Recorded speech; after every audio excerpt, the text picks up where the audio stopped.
नमस्ते एवरीवन, स्वागत है आपका आपके अपने चैनल नीट फ्लिक्स पे। आज का हमारा टॉपिक है neuronal conduction and neuro transmission. सबसे पहले मैं आपको आज के पूरे लेक्चर का एक समरी दे देता हूं। आज हम बात करेंगे न्यूरॉनल कंडक्शन की। न्यूरॉनल कंडक्शन क्या होता है? It is the process by which information flows with in a neuron in the form of impulse. जब भी एक्सॉन के थ्रू, न्यूरॉन के थ्रू इंपल्स मूव करता है उसे हम बोलते हैं न्यूरॉनल कंडक्शन। और न्यूरो ट्रांसमिशन में इंफॉर्मेशन एक न्यूरॉन से दूसरे न्यूरॉन में फ्लो करता है in the form of neuro transmitters. और जो प्री साइनेप्टिक न्यूरॉन होता है वहां से न्यूरो ट्रांसमीटर्स प्रोड्यूस होते हैं, साइनेप्टिक क्लेफ्ट में पहुंचते हैं और साइनेप्टिक क्लेफ्ट में पहुंचने के बाद ये इंटरैक्ट करते हैं पोस्ट साइनेप्टिक न्यूरॉन की मेम्ब्रेन से, फिर उसे अल्टीमेटली डीपोलराइज कर देते हैं। तो क्या होता है? पहले डीपोलराइजेशन का वेव इंपल्स जो एक न्यूरॉन में ट्रैवल कर रहा था प्री साइनेप्टिक न्यूरॉन में, अब वो कहां ट्रैवल करेगा? पोस्ट साइनेप्टिक न्यूरॉन में। ऐसे बहुत सारे न्यूरॉन्स कम्युनिकेट करते हैं एक दूसरे से इन दोनों प्रोसेस का यूज करके। तो अब हम इनके बारे में इन डिटेल देखने वाले हैं। ओके, तो न्यूरॉनल कंडक्शन जो न्यूरॉनल कंडक्शन है वो क्या है? impulse which flows within the neuron। Neuron के अंदर जब तक इंफॉर्मेशन फ्लो करेगा उसे हम क्या बोलेंगे? Neuronal conduction. लेकिन जब हम बात कर रहे हैं कि इंफॉर्मेशन को दो न्यूरॉन के बीच में कम्युनिकेट कराना है, इंफॉर्मेशन को इस न्यूरॉन से इस न्यूरॉन के बीच में अगर भेजना है तो उसके लिए कौन सा प्रोसेस है? Neuro transmission. तो क्या होगा? इस न्यूरॉन से न्यूरो ट्रांसमीटर निकलेगा और इस न्यूरॉन पे जाके बाइंड करेगा, जिसकी वजह से इंफॉर्मेशन एक न्यूरॉन से दूसरे न्यूरॉन में फ्लो करेगी। तो ये इन अ नटशेल न्यूरो ट्रांसमिशन है। ऑब्वियसली न्यूरो ट्रांसमिशन आपको नाम से पता चल रहा है, this process can never be accomplished without use of neuro transmitters. अब सबसे पहले ये न्यूरॉन है जिसका मैंने जो ये एक्सॉन वाला पार्ट है उसे मैंने थोड़ा ब्रॉड बनाया है। ये इस न्यूरॉन का नर्व एंडिंग है जहां पे हमने देखिए क्या है? साइनेप्टिक नोब्स है। एक साइनेप्टिक नोब को मैंने एनलार्ज कर दिया है। साइनेप्टिक नोब के अंदर क्या होते हैं? ये वेसाइकल्स होती है ऐसी, जिसके अंदर ये न्यूरोट्रांसमीटर पड़ा हुआ है। ऐसी बहुत सारी वेसाइकल्स होती है जिनके अंदर न्यूरोट्रांसमीटर स्टोर होता है। बहुत सारी सेल्यूलर ऑर्गेनल्स भी होती है, लाइक माइटोकॉन्ड्रिया बहुत सारा होता है यहाँ पर। ठीक है, तो ये मैं बताता हूं, ये है साइनेप्टिक वेसाइकल। ओके, अब एक बार देख लेते हैं ओवरव्यू जो हमने लास्ट लेक्चर तक अब तक हम जो भी देख रहे हैं ना, कि एक न्यूरॉन को आप स्टिमुलेट करते हो, कुछ चैनल्स खुलते हैं जिसकी वजह से डीपोलराइजेशन का जो वेव होता है वो फ्लो करता है, वही तो न्यूरॉनल कंडक्शन था। एक बार उसे हम यहां पर रिवाइज कर लेते हैं। होगा क्या? ये न्यूरॉन है, इसे आपने स्टिमुलेट किया। स्टिमुलेट करते हुए इंफॉर्मेशन ऑब्वियसली डेंड्राइट्स होते हैं, यहीं से वो डीपोलराइज होते होते आते हैं और एक्सॉन तक आते हैं। एक्सॉन हिलिक पे एक्चुअली जो मेन डीपोलराइजेशन का वेव होता है वो जनरेट होता है। होगा क्या? स्टिमुलेट करने की वजह से यहां पर कुछ चैनल्स होते हैं वो खुल जाएंगे। कौन से चैनल्स थे ये? स्टिमुलेट करने पे जो चैनल्स खुलते हैं वो होते हैं sodium channels. And guess what? Sodium channels के थ्रू कौन मूव करेगा? सोडियम। सोडियम के अंदर आने की वजह से जो रेस्टिंग मेम्ब्रेन पोटेंशियल था क्या था? -70 मिलीवोल्ट्स। -70 मिलीवोल्ट्स मतलब -70 मिलीवोल्ट्स का मतलब होता है कि अंदर रिलेटिवली मेम्ब्रेन जो है एक्सॉन का ज्यादा नेगेटिव है कंपेयर टू आउटसाइड, मतलब अंदर नेगेटिव चार्ज है, अगर हम इसे बिल्कुल सिंपली कहें तो जब सोडियम अंदर आएगा, सोडियम पॉजिटिवली चार्ज है, तो उसकी वजह से क्या होगा? जो मेम्ब्रेन था अंदर नेगेटिव था, अब क्या हो जाएगा? पॉजिटिव हो जाएगा। तो जैसे ये पॉजिटिव होगा, सोडियम के अंदर आते ही जो मेम्ब्रेन है उसका जो रेस्टिंग मेम्ब्रेन पोटेंशियल था वो कितना हो जाएगा, ऑलमोस्ट -55 मिलीवोल्ट्स इन सोडियम की वजह से। जैसे ही अंदर आएंगे मेम्ब्रेन का जो पोटेंशियल था -70 से -55 हो जाएगा, मतलब रिलेटिवली कम नेगेटिव हो जाएगा, लेकिन स्टिल डीपोलराइज नहीं हुआ है। अब क्या होगा, यहाँ पे इस पॉइंट पे क्या होने वाला है, यहाँ पे कुछ और चैनल्स हैं। ये क्या है, वोल्टेज गेटेड चैनल्स है, बिकॉज ये वोल्टेज की वजह से खुल रहे हैं। These are voltage gated sodium channels, और इनके खुलते ही बहुत सारा सोडियम अंदर आएगा। सोडियम अंदर क्यों जा रहा है, बिकॉज सोडियम का कंसेंट्रेशन बाहर ज्यादा होता है, अंदर कम होता है, तो सोडियम का इन्फ्लक्स हुआ। अब बहुत सारा सोडियम इन वोल्टेज गेटेड सोडियम चैनल से अंदर जाएगा, और इसकी वजह से क्या होगा, अब जो ये मेम्ब्रेन पोटेंशियल -55 था, अब कितना हो जाएगा, +35 मिलीवोल्ट्स। और ये होते ही मैं क्या बोलूंगा, अभी सेल क्या हो गया, डीपोलराइज। डीपोलराइज हो गया मतलब अब पहले अंदर नेगेटिव था, बाहर पॉजिटिव था, अब क्या है, अंदर पॉजिटिव है, बाहर नेगेटिव है।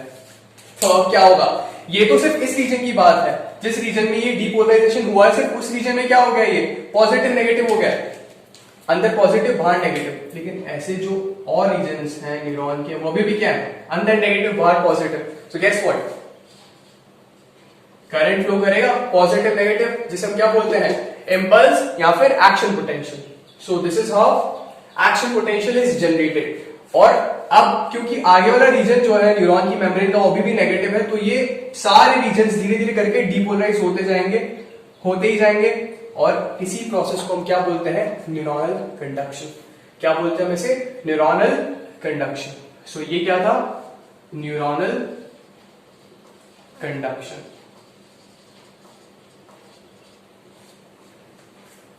डीपोलराइजेशन की वेव के बाद रिपोलराइजेशन की वेव भी आती है, वो हमें डिस्कस करने की जरूरत नहीं है फिलहाल।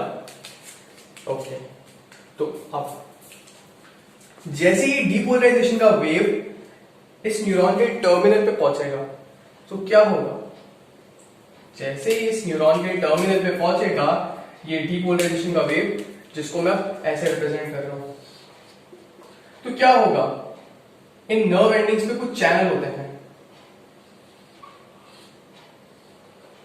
ये चैनल खुल जाएंगे।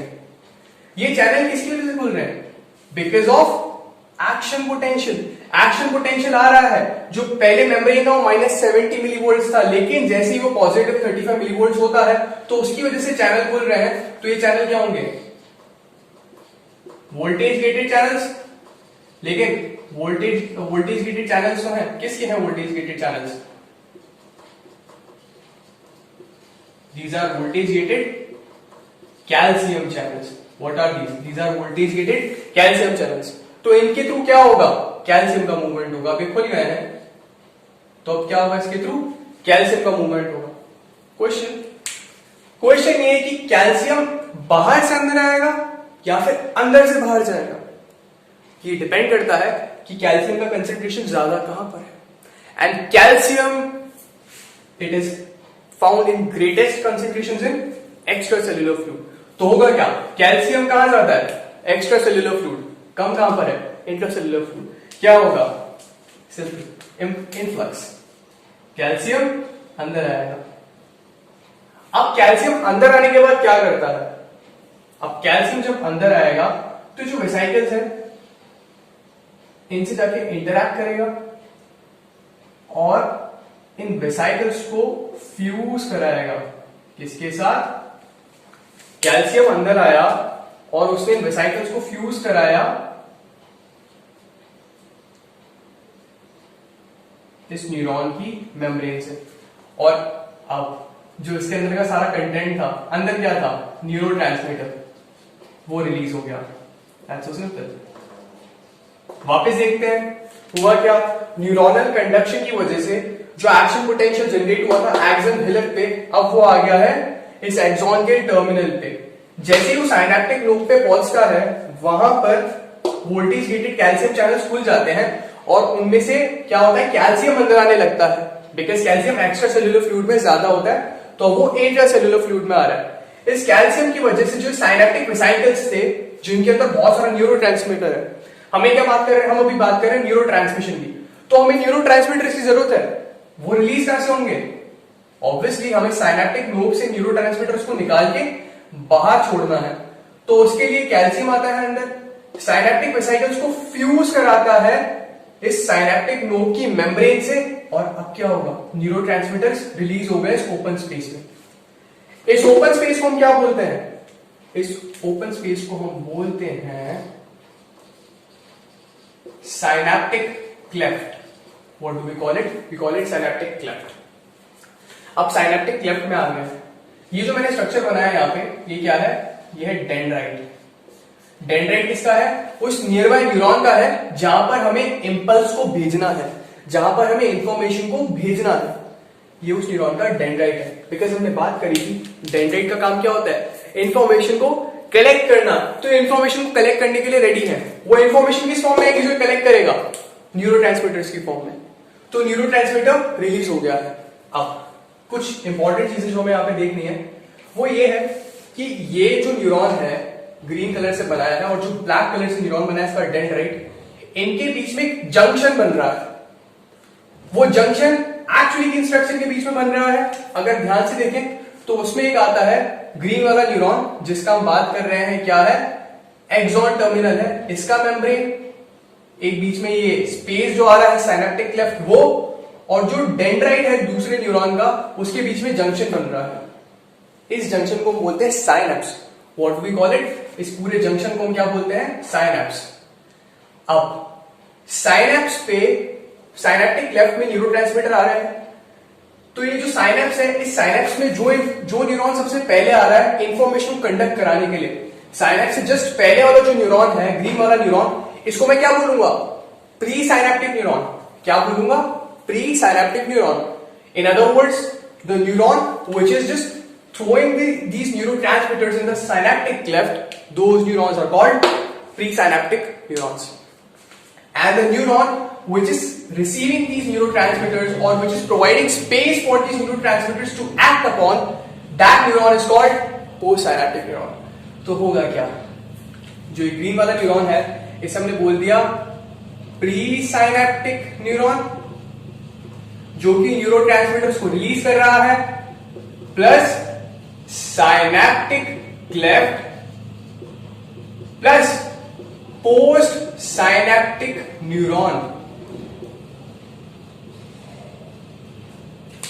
ये जो स्ट्रक्चर्स हैं यहां पे, ये स्ट्रक्चर्स, ये तीनों स्ट्रक्चर्स, ये क्या बनाते हैं? साइनेप्स। और एक्यूरेटली कहूं तो प्री साइनेप्टिक न्यूरॉन का जो साइनेप्टिक नोड का मेम्ब्रेन है, ये वाला पार्ट, ये मेम्ब्रेन, और पोस्ट साइनेप्टिक न्यूरॉन का जो डेंड्राइट का मेम्ब्रेन है, ये, और एक साइनेप्टिक क्लेफ्ट, ये तीनों चीजें मिलकर बनाएंगे साइनेप्स। That's it. सो एक बार वापस देख लेते हैं। हमने बात करी न्यूरोनल कंडक्शन। अभी हम इंफॉर्मेशन को फ्लो करा रहे हैं दो न्यूरॉन के बीच में। तो सबसे पहले इंफॉर्मेशन एक, क्योंकि न्यूरॉन के अंदर एक्सॉन काफी लंबा होता है, उसके थ्रू इंफॉर्मेशन फ्लो करेगा through neuronal conduction. Resting membrane potential था, स्टिमुलेट करती डिस्टर्ब होगा, सोडियम चैनल्स अंदर आएंगे, जो आरएमपी था -70 से -55 मिलीवोल्ट्स बन जाएगा। -55 थ्रेशोल्ड पोटेंशियल होता है, वोल्टेज रेटेड सोडियम चैनल्स खुलेंगे, जो न्यूरॉन था अब क्या हो जाएगा? डीपोलराइज हो जाएगा। ये डीपोलराइजेशन का वेव पूरे एक्सॉन में ट्रैवल करता है, और जैसे ही इस एक्सॉन के टर्मिनल पे पहुंचता है, साइनेप्टिक नोड पे पहुंचता है, तो वोल्टेज रेटेड कैल्शियम चैनल्स को खोलता है, और इन वोल्टेज रेटेड कैल्शियम चैनल्स के थ्रू कैल्शियम अंदर आता है, और कैल्शियम साइनेप्टिक वेसिकल्स को फ्यूज कराता है साइनेप्टिक नोड की मेम्ब्रेन से। इस फ्यूजन की वजह से न्यूरोट्रांसमीटर्स रिलीज होते हैं, और अभी न्यूरोट्रांसमीटर्स क्या करेंगे? पोस्ट साइनेप्टिक न्यूरॉन की मेम्ब्रेन पे कुछ प्रोटीन होंगे। ये प्रोटीन्स भी क्या है? इंटीग्रल प्रोटीन्स, ट्रांसपोर्ट प्रोटीन्स हैं, आयन चैनल्स हैं। लेकिन इनकी सरफेस पे क्या होगा? रिसेप्टर होगा। ये आयन चैनल्स हैं, इनकी सरफेस पे क्या होगा? रिसेप्टर होगा। अलग कलर से बना लेते हैं। इस रिसेप्टर पे कौन एक्ट करेगा?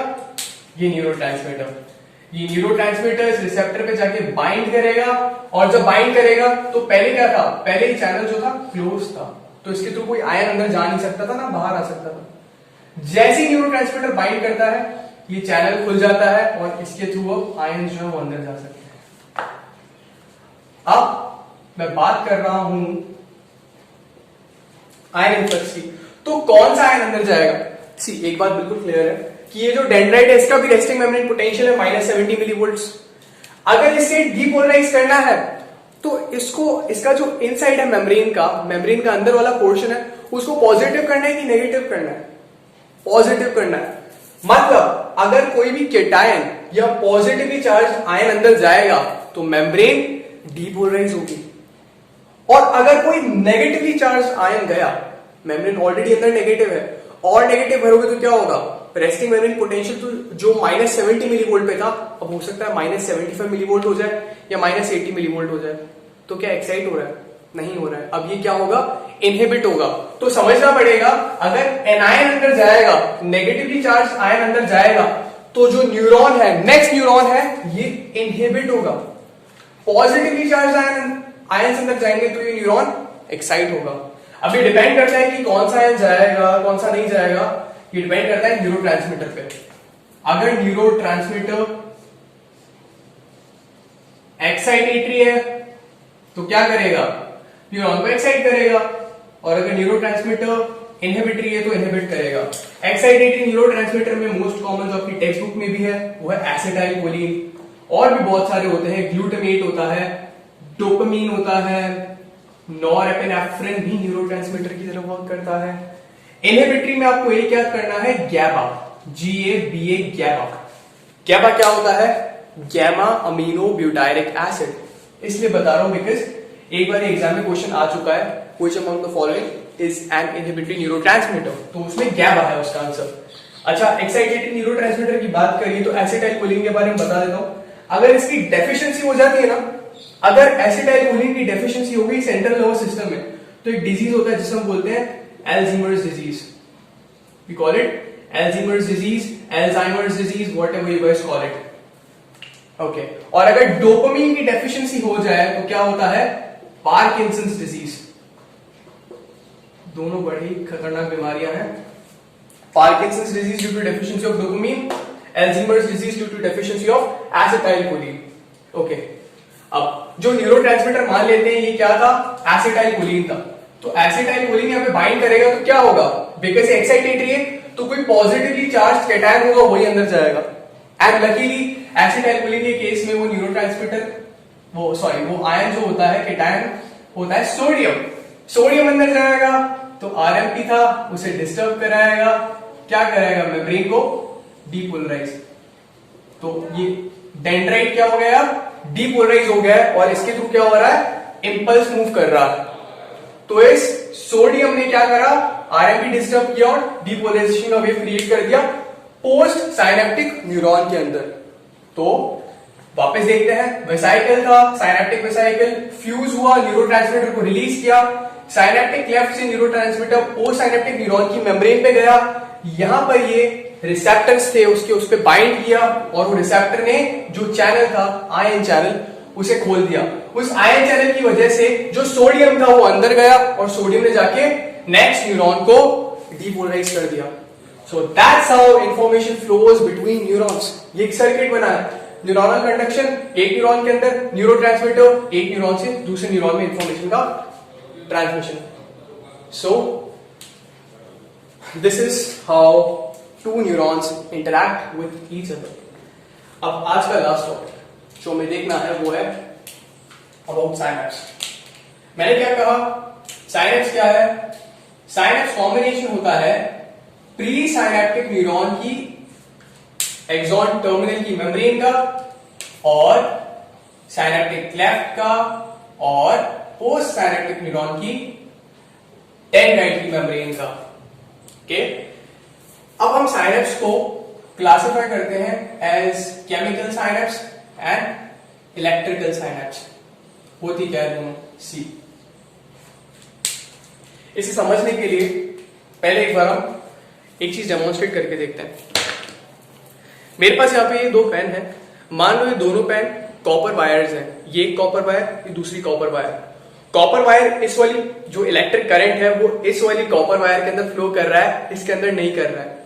तो होगा क्या, अगर मैं इन दोनों वायर को एंड टू एंड कनेक्ट कर देता हूं, मान लो ऐसा हो गया, इमेजिन कर लो मैंने ऐसा कर लिया है, इस वाले के अंदर करंट फ्लो कर रहा है, इसमें नहीं कर रहा है। जब मैं इन दोनों को एंड टू एंड कनेक्ट किया तो अब जो करंट इसमें से फ्लो कर रहा था, अब वो करंट इसमें से भी फ्लो करेगा जब मैंने इनको कनेक्ट कर रखा है। इन द सेम वे अगर ये दोनों न्यूरॉन्स हैं, मान लो एक ये न्यूरॉन एक ये न्यूरॉन, अगर इस न्यूरॉन से कोई एक्शन पोटेंशियल यहां पर जा रहा है, इंपल्स ट्रैवल कर रही है, इंपल्स एक करंट की तरह ही होती है, इंपल्स फ्लो कर रही है, इस न्यूरॉन में नहीं कर रही है, तो अगर इस न्यूरॉन के पास में इस न्यूरॉन को ऐसे बिल्कुल कनेक्ट कर दूं, दोनों के बीच में कोई गैप ना छोड़ूं, तो जो इंपल्स इस न्यूरॉन में आ रही थी वो डायरेक्टली इस न्यूरॉन में फ्लो कर जाएगी बिना किसी न्यूरोट्रांसमीटर के, बिकॉज दोनों अब एक दूसरे के डायरेक्ट टच के अंदर है, तो इसके थ्रू इंपल्स डायरेक्टली इसके अंदर आ जाएगी। इन द सेम वे अगर दो न्यूरॉन्स, एक ये न्यूरॉन है और एक ये न्यूरॉन है, तो दोनों न्यूरॉन ने एक दूसरे को बिल्कुल टच कर रखा है, बिल्कुल कनेक्टेड है। दूसरे शब्दों में कहूं तो प्री साइनेप्टिक न्यूरॉन और पोस्ट साइनेप्टिक न्यूरॉन के बीच में कोई साइनेप्टिक क्लेफ्ट नहीं है, और अगर है भी तो नेग्लिजिबल है कि आप उसको मान लो है ही नहीं। तो अगर ऐसा कॉन्फ़िगरेशन है दो न्यूरॉन का जहां पे जो साइनेप्टिक क्लेफ्ट है वो बहुत छोटा है या ऑलमोस्ट एब्सेंट है, तो यहां पे इंपल्स डायरेक्टली फ्लो करती है एक न्यूरॉन से दूसरे न्यूरॉन के अंदर। तो इस कॉम्बिनेशन की वजह से जो साइनेप्स बनता है उसे हम बोलते हैं इलेक्ट्रिकल साइनेप्स। अब इलेक्ट्रिकल साइनेप्स अगर ऐसे बन रहा है तो इमेजिन कर सकते हैं केमिकल साइनेप्स अब कैसे बनेगा। दो न्यूरॉन के बीच में बहुत सारा गैप होगा, मतलब इतना गैप तो होगा कि इंपल्स फ्लो नहीं कर सके।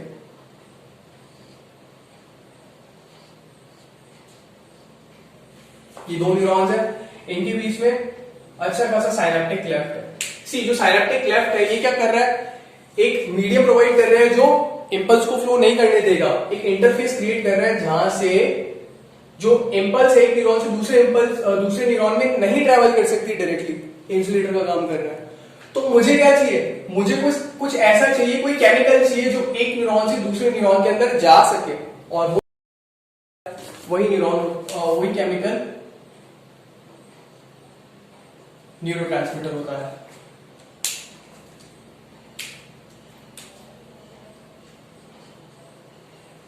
जो मुझे केमिकल चाहिए था एक न्यूरॉन से दूसरे न्यूरॉन के अंदर जा सके, वो क्या है, ये न्यूरोट्रांसमीटर है।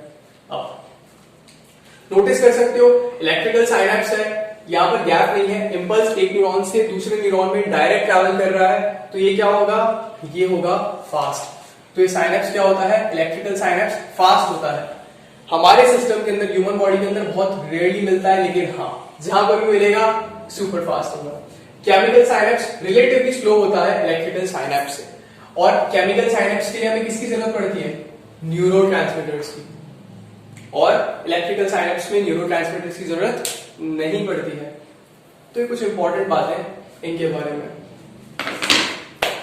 So that is all for today, thank you.